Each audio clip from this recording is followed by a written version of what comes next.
Hi, everyone. Thanks so much for joining us for the Q&A of Alice Street. I hope everyone enjoyed the film, and please remember that this film is available for an audience award, so don't forget to rate all the films that you watch when you're done. I want to thank our sponsor of this film, Elizabeth Biz Steinberg, and this is in memory of her husband, Howard Steinberg, who also was an artist. And we wouldn't be able to pull this off without our sponsors' help and support. And we're so excited to have the filmmaker here, Spencer Wilkinson.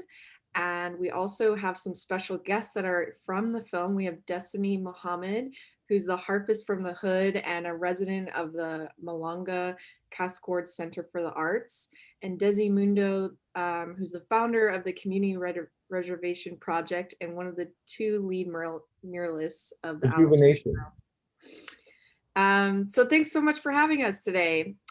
Where's everyone calling in from? Oakland. Oakland. Yeah, I think all of us are based here in Oakland. Yeah. Yeah. Yeah. So first off, just what an incredible, beautiful film. I lived in San Francisco 6 or 7 years ago and witnessed a lot of the gentrification going on in San Francisco, and have friends in Oakland who also were seeing that. Spencer, I'm curious, it seems like you shot a lot of footage over a very long time, how you came to this mural and the story and how it evolved over the years as things were happening. Great. Well, again, thank you for having us today with the San Luis Obispo Film Festival. It's a real honor. Yeah, and in regards to how I got connected with the story, I had actually been living on Alice Street for a couple of years and heard about the mural that was going to be painted right down the street. And so connected up with the two muralists, Desi Mundo and Pancho Pescador, and kind of followed them through their process of both coming up with the design, but also really getting to know the neighborhood, and getting to know the neighborhood really through the cultural artists that that reside or practice their art forms within like the intersection, you know, within a couple of blocks from the mural site. So we started conducting interviews with a lot of the incredible dance companies that are based at the Malanga Cascolor Center for the Arts. We connected up with Destiny Mohammed pretty early, which is great to have her here as well with us. And so many talented artists, both from the Malanga Center, and then later we learned about Hotel Oakland and the Chinese seniors who reside in that kind of low-income senior home for primarily immigrants from China, and connected up with several of those cultural practitioners and followed them over the course, like you mentioned, a couple of years. And the story ended up expanding into a 7-year-long, journey. As we're looking back, I was like, oh man, it's been 7 years. So, the story kept kind of unfolding and taking twists and turns, as hopefully the viewers have seen in the film. Yeah, and it's definitely one of those films where you can feel that you really were immersed so much within this topic, and it just kind of, the story evolved and changed, and that's kind of exciting. I'm sure as a filmmaker, you're not sure where it's going, but yeah, you were able to capture all that.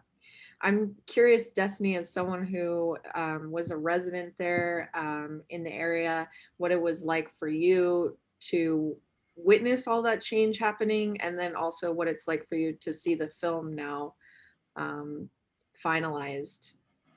Well, first, thank you, Spencer, for the invitation to come on board. And I want to give a big shout out to Triplet Harps, which is a company based there in San Luis Obispo. I actually own about 3, maybe 4 of their harps. I'm pretty greedy. Great. And their harps are excellent. So I want to give a big shout out to them because I love them. I still live at the Malanga Cascolor Center for the Arts, and that whole experience, even up to now, was very traumatic. but it also forced the artists that are here and who enjoy being here to dig deeper at a deeper spiritual level to continue to dialogue and have conversation and invoke the ancestors to come and to assist us on how the best way to deal with this situation. And so all of the dance companies, Diamanakura, Dimensions Dance, Samba Funk. We even bring in Leilan, who is the daughter of previous mayor here. All of these folks, we all in our own collective and individual ways called and invoked the answers from the ancestors to help us, which allowed us to have the community benefits that was somewhat of a concession, if you will, but also put everyone on notice that we are not going away and that our spirit and spirituality is invoked deeply and strongly here. We even called on the ancestors of the Ohlone, whose land we are on, the Chechenoye. We call on them to continue to protect us and to invoke energy that puts folks in again on notice that we're not going away, and you're going to have to recognize, acknowledge, and respect the cultural aspect that has been here before you got here and when you leave. Mm-hmm.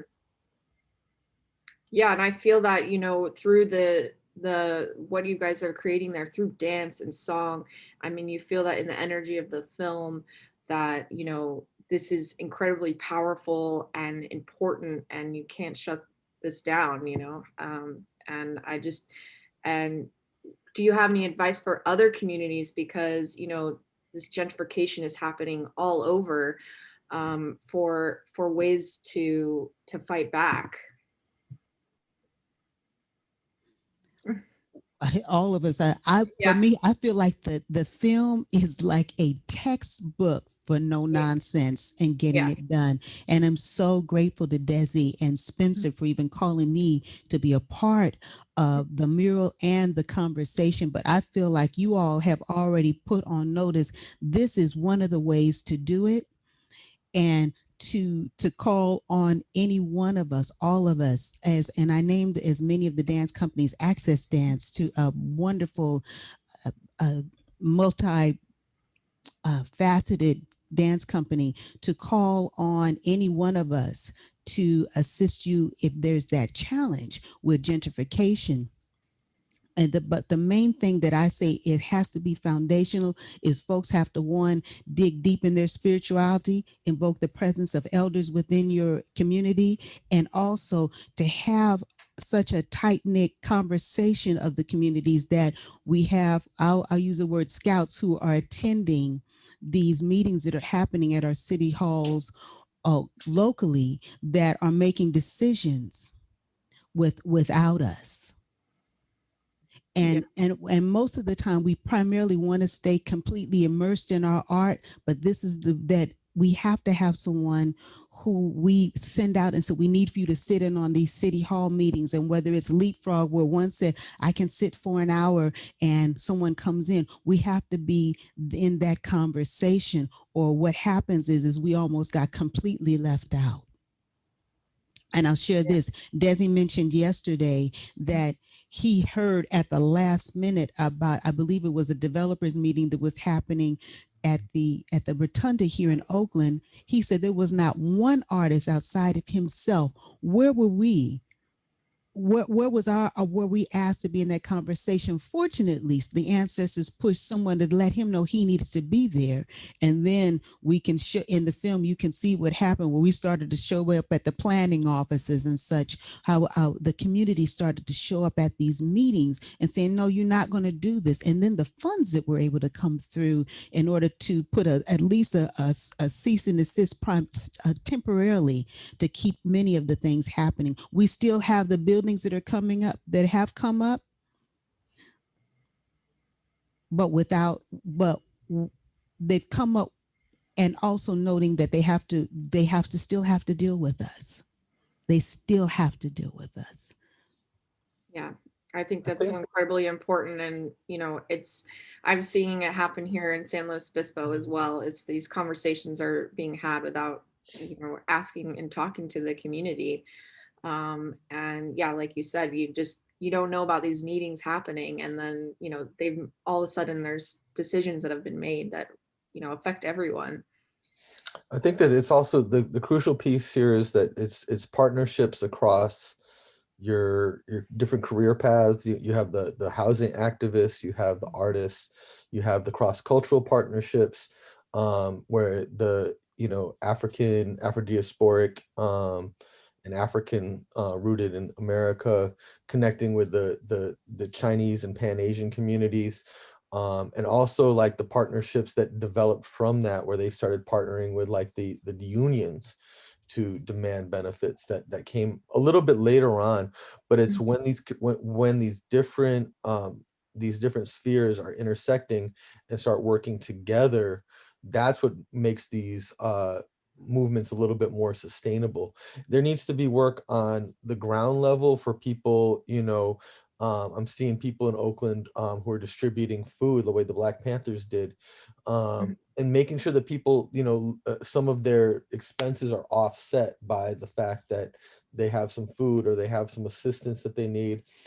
We see a huge movement in Oakland around the homeless encampments, but at that point, people have already been displaced and are living, in often unsafe conditions. But so we need to be able to find ways to keep people in their homes, and then we need to find ways, policies that support affordable housing, support affordable retail, mom and pop shops.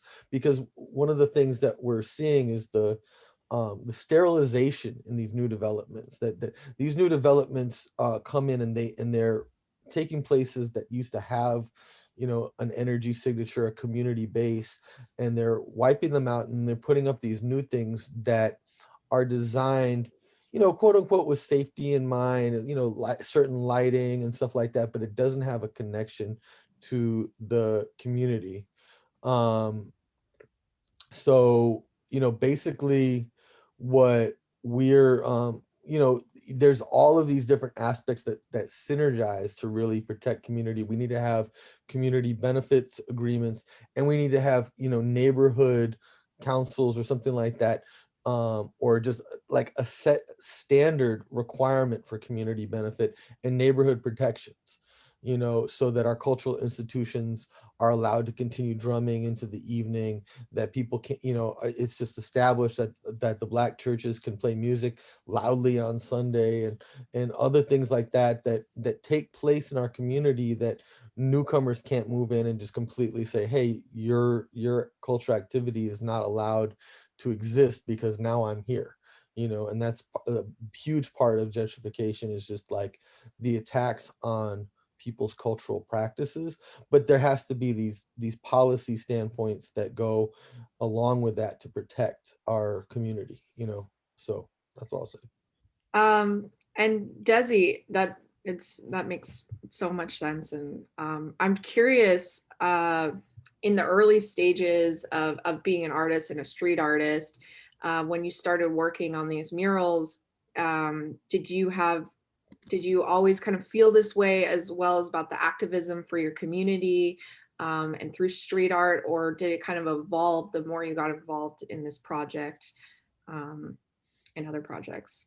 Well, what I can say about that is we've always had, going back to our roots in Chicago, Mhm. style writing community, the people that I grew up around were, had a consciousness, had a cultural consciousness, had a political consciousness, and that's existed in the writing culture since the beginning. A lot of the early writers in New York describe, seeing like the Free Huey signatures around their neighborhoods as an early inspiration. And at the same time, writing culture has just been about expressing your own identity, kind of like as a form of resistance, just saying that you exist in these communities that have been completely neglected and ignored was the initial purpose of writing culture. At the same time, as we started branching off of like, the back alleys and along the train tracks, and going out into communities, and, taking over spaces that were neglected, and creating new energy with them, hence community rejuvenation, we found that a greater need to engage those communities and create pieces that spoke to them, instead of just feeling like we could go in and paint stuff. So, um, the Universal Language mural, which is the actual name of the Alice Street mural, Mhm. was by far the most in-depth research and engagement process that we've ever done. It is extremely hard to take that amount of time to, get to know a community, and often, that's just not built into the process, either for the person that's, hiring you, or yourself. I've been brought into projects since, where I tell them, like, hey, we could do a lot of really in-depth, building with the neighborhood, and they're like, we got a deadline by next Tuesday, type of thing. And so, you know that, for us to, we do the best that we can with the opportunity that we have, and it's very important that the murals speak to the people that are in the neighborhood. So we do take a lot of time to kind of try to think about that, and reflect also the political and social issues of the day. And we also want to create pieces that are, in some ways, go beyond that, that are timeless, that could, like you say a piece, like, one of the pieces that really went viral that we did back in 2012 was a picture of Trayvon Martin pouring out some Skittles and just like flowing through his hands. And you know, that piece basically was beautiful for the moment, but we also wanted to say something that, remains on the forefront and touches people just as strongly 10 years down the line. And it's not to say that that piece doesn't, but, you know, at the moment, it was really what captured the moment. That was a piece that we collaborated with Amaryllis de Jesus Molesky back in over in a theater near where I lived. So there's these stories of like, you want to, like, when you tell, like, when you do the research, you can tell like a larger story, have a larger arc, and it touches people in a deeper way. I've never had a piece that's been, documented in a film like this. I've never had a piece that students are going to be studying through the curriculum that's been developed. I've never had a piece that has been covered up and is still has such a commentary on it. And so it's a testament to what the art can do if it's given the capacity, if people find the ways to support it.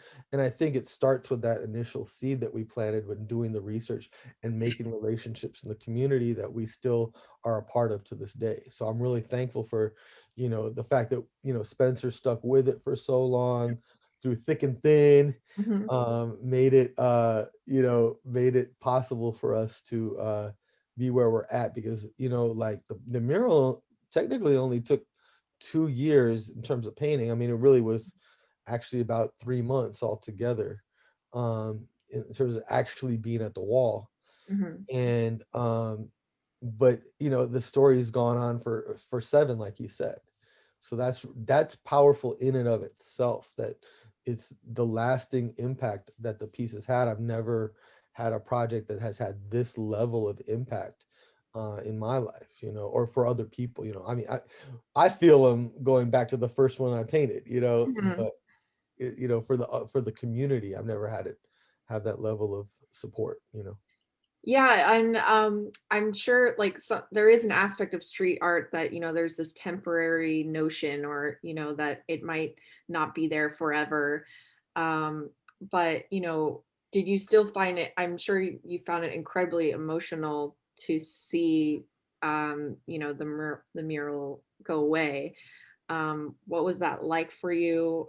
And I guess it's now you have this film that kind of sets that memory forever.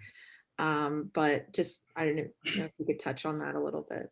I don't mean to sound weird, but like, I Yeah. lost my wife that year, so like, losing the wall was like, you know okay, Yeah. like, and we had so much lead up to knowing that that was going to happen, and we knew that I was engaged in that fight, to get the community benefits. I was part of the initial negotiations.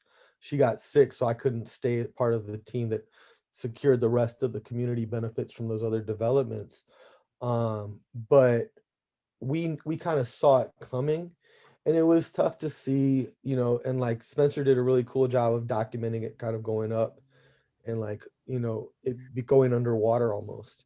Mhm. But because that happened in stages, it also was a little bit less difficult. But like I always knew that something else was coming, and the new mural that we created from it, I'm Mhm. equally as proud of, and if not more in some respects. And so there, it's like a seed and then something else grew Mhm. versus just straight losing it. And we've been conditioned because my first paintings were gone, sometimes the next morning. Mhm. Um, so we've been conditioned as writers to recognize the temporary sand painting nature of that work, and the bigger pieces, they are harder to lose.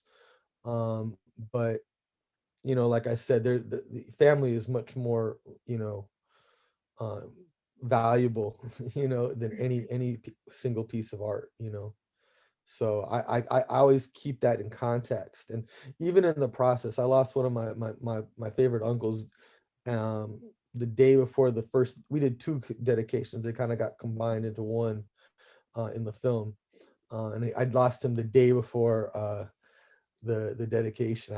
I literally left and went and drove out to South Dakota to see him, to go to his funeral, directly from that dedication. So there's always been this kind of cycle of life, and how we measure our time is more from our relatives passing. Those are those turning points in our lives. So losing a mural, as powerful as it is nothing compared to losing a family member or a loved one. I feel you there. I'm sorry for your loss, and yeah, I know that too well. So shifting tone a little bit, what was it like as a yeah, a writer to work with Pancho, who had a completely different style than you? Did you guys butt heads at all, or did you learn from each other? Was it just instantly like there was a bond there, or Well, I mean, that goes across the lifetime of our relationship. yeah? Initially, we definitely butt heads. We wouldn't allow him to paint on our walls for his own stuff for quite a while. Um, and we had built up a relationship over a couple years. And to Pancho's credit, he put Mhm. a ton of work into developing, and that practice is maintained past that mural, and he's become like this. His whole, to me, it's elevated, but it's more like it's expanded. His repertoire is much huger. And he was always a very creative person. So I think where we butt heads the most was in the design process, and Spencer caught a little bit of that tension where we would be arguing over what goes in the mural. And we did have an agreement that, if we both don't agree, it can't happen, you Mhm. know. And so we had to come to a consensus between us, and then at the same time we had to take care of the community. And so that was a struggle and a challenge, but I think that, when you do these type of community murals, it's a bigger challenge to like satisfy all of these different audiences. And honestly, when the mural was wrapping up, I felt a huge amount of, I don't know if it was guilt, but I was like, man, there's so many other people that should be up here. And like, dang, I'm still just learning about everybody, Mhm. and we actually hadn't even interviewed Miss Beckford until after the mural was complete. We met her the day that we were dedicating it. When Mhm. she showed up and she saw herself on the wall, like that was the first time I saw her in person. Yeah. And it was a huge thing to, 'cause, Mhm. to be able to meet her. Mhm. Um, and so I think that like we go through these phases with each other as artists, aesthetically, and what we both want to accomplish. And I think Pancho is actually one of the people that was, very easy to work with in a lot of regards, because he shows up and he really is about painting. You know what I mean? So the design, we got through the design process. When it got to painting, it was butter. You know what I mean? Mhm. We could trust each other to handle our sections and the parts that we were doing very comfortably. And um, that part worked really, really well. But it's always going to be a little bit of headbutting in the design process, because it's going to go through its iterations and its development and its changes. And you'll see, if you looked at the first design versus the second design, and then after the second design, we changed it a lot after that. Mm-hmm. We just added people and added people. We didn't take anybody out because the community had already kind of approved it, but we were still thinking like, oh, we need to incorporate this person or that person. And the interviews kept going because we had this time in signing the contract with Mark Borsuk. And Mm-hmm. so things just it stretched out, and Spencer kept interviewing, we kept doing research. I was like, oh, we gotta do this, we gotta include this. And so that was really a testament also to Spencer, like going out and finding more and more people to talk to. And he was a leader in that in some regards. We all had our part in it, but it was really powerful. So Yeah, one of my favorite scenes is in the Hotel Oakland, where you show them the design, and they don't want to necessarily see their struggle. They want positive messages about being Chinese American and living there, and yeah, and I admire that. Yeah, there's so many different people and that you tried to represent, and stories you tried to represent, and yeah, that's a lot of pressure to make everyone happy, but I think you ended up with something just absolutely beautiful that really speaks to that. Spencer, I'm curious, what are the plans next for you, and are you still documenting in Oakland what's going on there? I'm sure you have tons more footage as well, if you're going to make anything else with this, or yeah, what do you have in store? Oh, thank you. Yeah, the film has been received well, and it's again just an honor to be at San Luis Obispo Film Festival. I actually have a lot of kind of generational roots in the Central Coast, so it's really special to bring the film there. And we have more engagements for the film. It's playing this weekend, actually, in Orange County Museum of Art with the Newport Beach Film Festival, and has several engagements. But beyond kind of the festival world, we're really hoping to do impact with the film. So we've written for grant. We have a couple of grants that are supporting an impact program that we have planned for May of this year to bring the film to communities dealing with gentrification in California, and then also in Chicago, in the Chicago area, based on Desi's roots out there. So we have several screenings planned to really do more kind of this dialogue that you're talking about, right? Like, how can this story potentially support other communities dealing with similar issues, and how can it be kind of almost like the metaphor of like a table in which people then can dialogue around, like have the story be just a launching point for discussion, best practices, sharing ideas, forming coalitions to support communities, especially now, right, in the midst of a pandemic, when the economy's all in a whack, small businesses are suffering, people are, suffering, how can these kind of inspiring stories support communities to engage? And along those lines too, we've developed a curriculum that's going to be incorporated for high schools. So the curriculum is now complete. It's like a 28-page curriculum that really goes deep into, the topics raised in the film, to again, support young people to think about who are their, cultural leaders, who would they put on their walls, and then how can communities remain resilient in times of stress and challenges like now. So yeah, that's kind of how we see the film kind of moving down the line. We also recently signed with an educational distributor, so we'll be providing again the film through schools and doing this impact work. And in terms of other projects, I help to document the new mural that happened in the wake of the last mural being covered up, and the negotiations that happened with the developer. They won funds to paint a new mural, which is now complete. And I actually was able to document that process as well. And so we're creating a short film that might actually accompany Alice Street in future screenings. And yeah, you know, I continue to be involved with a lot of the same groups that I met through this film. Diamanakura, one of the most important West African dance companies in the United States, is having their major festival coming up, and I'm supporting them with some media work and trying to kind of stay engaged in this topic and with these phenomenal artists, including Destiny Muhammad. Well, I just wanted to add to that, and I know you need to move forward. I would just wanted to, one of the things I so appreciate both with Spencer and Desimundo, and I want to say, Spencer, you just touched on it, is I had spoken of it, referring to it as a modern day hieroglyphic. And one of the things that I am keenly aware of that's important for Black folks and people of color is for us to determine who our own heroes are, and not allow that to be done by quote unquote the outer or the greater majority.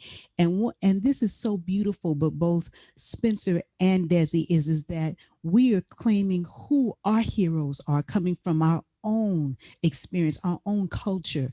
And that modern day hieroglyphic just really beautifully spells it out as it talks about the past, the present, and moving on to what a future could look like. Is that we call on the name and the nature of our own heroes, and we're unapologetic in that, and they captured that in a way only that they could. I completely agree, and I am so grateful for this film, and yeah, this blueprint that you've given to communities, and that you are gonna bring it out to schools and everything, because I'm sure a lot of people can relate. In San Luis Obispo, we're going through these same exact issues, and you know, there are people having these conversations, and there are things happening, and we are losing a lot of the culture here, and so we don't. And I think there's, yeah, that kind of, okay, well, we don't know what to do, and it just, before you even blink, it's gone, you know. And so I just am so grateful that people get to see this film, and get to just get a tiny glimpse of something that is just absolutely incredible, of a community who really came together to create change. Destiny, I'm wondering if you could play a little heart for us to end us up, close us out. Hang on.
Thank you, Destiny. That was just absolutely beautiful. I have chills.